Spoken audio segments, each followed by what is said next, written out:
বড় বর্গক্ষেত্র থেকে ছোট বর্গক্ষেত্র বাদ দেব।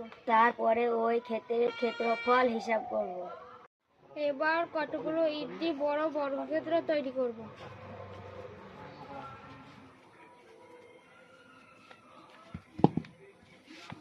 এবারে ইটগুলোকে সঠিকভাবে সাজাবো।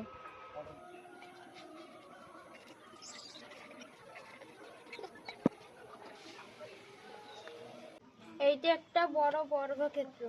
এর বাহুর দৈর্ঘ্য 15 একক। এর থেকে একটা ছোট বর্গক্ষেত্র বাদ দেব। এর বাহুর দৈর্ঘ্য 5 একক। এবারটা এই ক্ষেত্রের ক্ষেত্রফল হিসাব করব।